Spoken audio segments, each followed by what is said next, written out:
Good morning, everybody. Welcome to the AM Report for Haps News, the network of now. I'm Alex Mahajer. I'm your host. And this morning, we're talking about these Georgia Senate runoff elections coming up January 5th. And Donald Trump, who seems to be discouraging GOP voters from participating. And now we're hearing that Republicans and Trump supporters in Georgia are calling for a boycott of these runoff elections, which will determine the fate of the U.S. Senate and the power structure of the U.S. Senate for the next few years. So we're going to be talking about that, and we're going to talk about all of today's top headlines, all of this and more on the AM Report.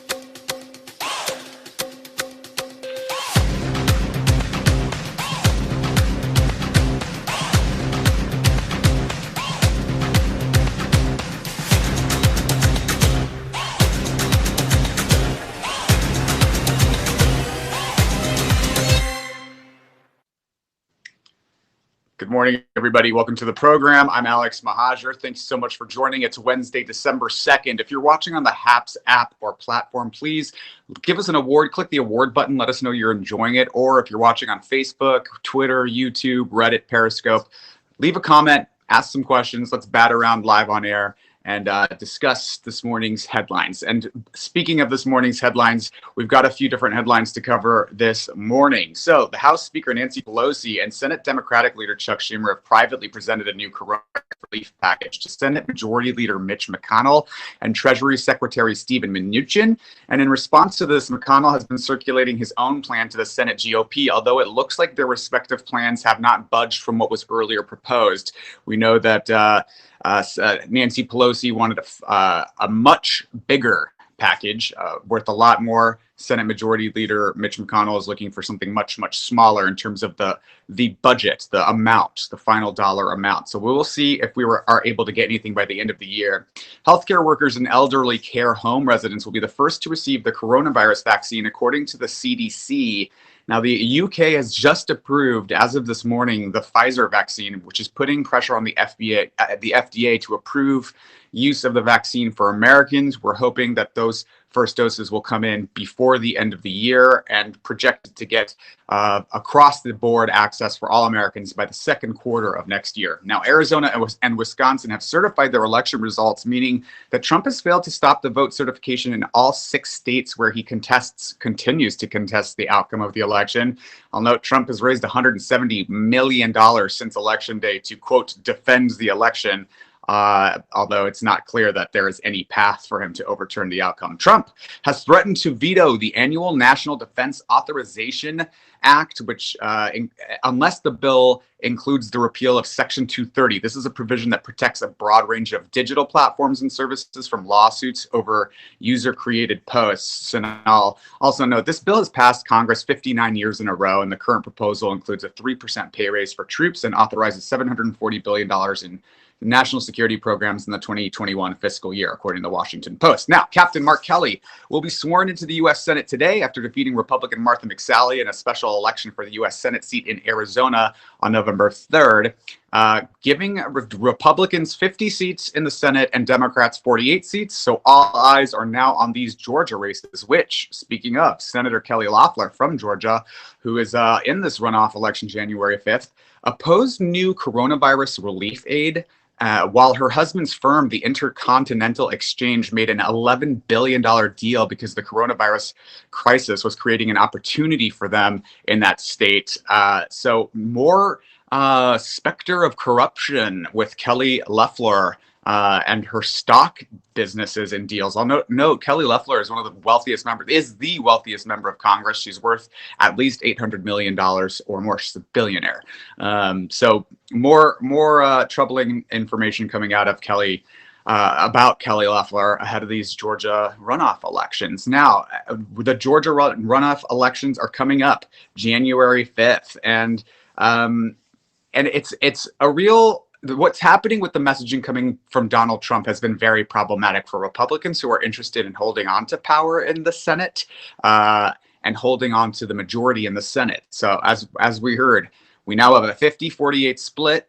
Democrats Jon Ossoff and Reverend Raphael Warnock are running to unseat the Republican incumbents David Perdue and Kelly Loeffler in the state of Georgia after Joe Biden's surprise victory in that state. He eked out a victory with about 12,000 votes, and those two Senate seats are now up for contention. Now, here's the problem. Trump has been speculating that there's been a conspiracy between the Department of Justice, the FBI, Joe Biden, and Venezuela.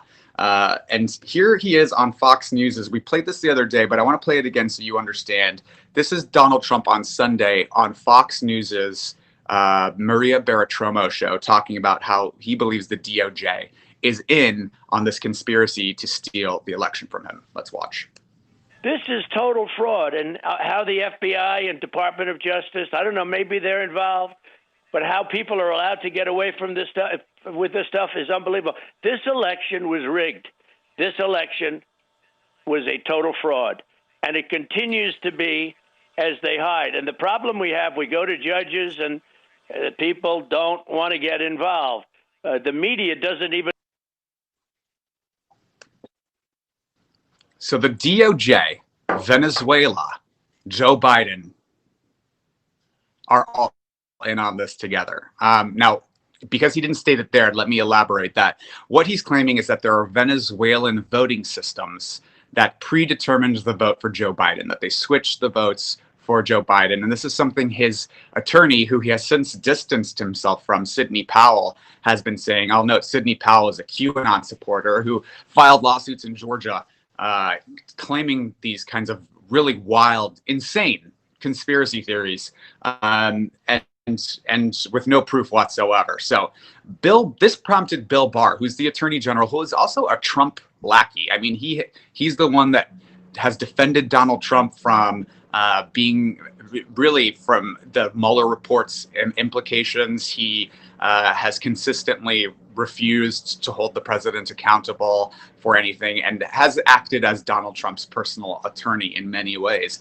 This really insane allegation prompted him to release a statement just yesterday saying the Justice Department has not uncovered evidence of widespread voter fraud that would change the outcome of the 2020 presidential election. And particularly with regards to these allegations about Venezuela, Bill Barr has said that there's been one assertion that would be the claim that machines were programmed to skew the election results, and the Department of Homeland Security and the Department of Justice have looked into that, and so far we haven't seen anything to substantiate that. So when Donald Trump's personal lackey, Bill Barr, is discrediting these allegations altogether, it doesn't really look good for him. And it's true that that Trump hasn't won a single fraud case. So how does this pan out for Georgia? Now, Trump hasn't won a single fraud case, and Brian Kemp, who's the governor of Georgia, he certified the election results for Joe Biden despite being a huge Trump supporter and a very devout Republican. And Trump has been putting the pressure on Brian Kemp to, quote, do more to fight for him in Georgia, to publicly echo his claims of voter fraud and appear more on television, end quote. This is according to the Washington Post. Kemp has not done that, and there's a reason why. One is that Georgia law prohibits governors from interfering with election results. The other is that these two Senate races are coming up, and Donald Trump has been calling into question the election's integrity in Georgia and saying that these results are fraudulent and the result of a massive conspiracy.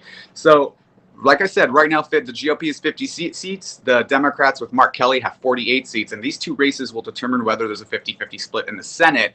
And if there's a 50-50 split, the new vice president-elect, Kamala Harris, will become the tie-breaking vote, giving Democrats the majority. So Trump has been attacking the election integrity in Georgia. He wants Brian Kemp to overturn the runoffs in advance. And here's Donald Trump's tweets from the other day about this very issue. Do something, Brian Kemp. You allowed your state to be scammed. We must check signatures and count signed envelopes against ballots, then call off the election. It won't be needed. Call off the election.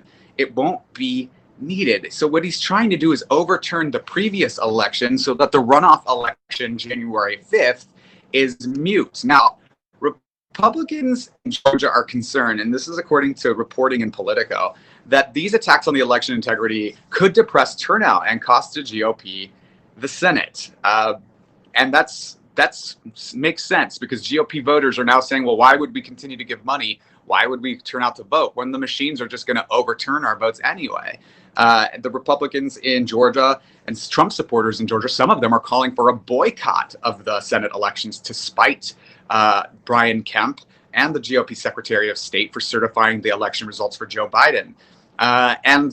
There's plenty of evidence that the Republican Party is nervous about this and that they are quietly asking Donald Trump to stop spreading election fraud misinformation. This is Ronna McDaniel, the Republican National Committee's chairwoman, and she was in Georgia over the weekend at a fundraising event, and she was getting questions from members of the audience. And one of the members asked, well, if the election's fraudulent, if it's going to be stolen from us, why even bother? And here, look at Ronna McDaniel's desperation as she fields this question. No idea. I was coming to Georgia for that. Yeah.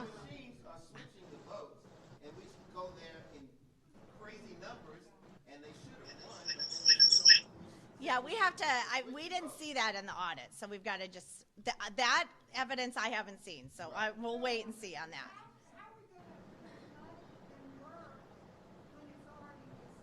It's not decided. This is the key. It's not decided. First of all, it's not decided, she's saying, but the audience believes that it's decided because they've been subscribing to Trump's election misinformation, and this is why this tactic by the president may backfire, and why Republicans and their inability to openly criticize this circumvention of our democracy may come back to bite them in the butt. And it's important to know that for those who do believe in the power of civic engagement, who do believe that elections matter and that results matter and that our participation matters, the Georgia runoffs are coming up. And here are some of the dates. November 18th was the deadline to request an absentee ballot. So that deadline has passed. December 7th, which is coming up, is the voter registration deadline. And December 14th, early in-person voting begins in Georgia, and that will be up through the end of the year. And then January 5th will be the in-person election day in Georgia. So people who are interested in participating can look to these dates. We got a lot of comments chiming in this morning from users. Let's see. Daniel Goff says, well, they listen to Lou Dobbs. And follow Fox religiously. And it's true, although I think even Fox News has been having an identity crisis with how to handle this, because they understand the harm that it could cause to Republicans overall, but also that they have a vested interest in also supporting the president, and that he may have a great deal of influence over the party and the party's politics for years to come, even if he is no longer president. Stop the tweet, says a learner of all. Stop the tweet. Indeed. Daniel Goff asking which star will play Bill Barr in the upcoming Trump movie. I don't know, but if you haven't watched The Comey Rule on Showtime, please do. Dominic Gleeson plays an incredible Trump, and it is a fantastic retelling of the 2016 election and then the first couple years of Trump's presidency with regards to the Russia investigation. Very, very interesting stuff. Cow otherwise says, Trumpity dumpity lost. Let's see. How many people died from Trump's hoax plan before some outraged? Indeed. Amy Bollinger, indeed. How many people died from Trump's hoax?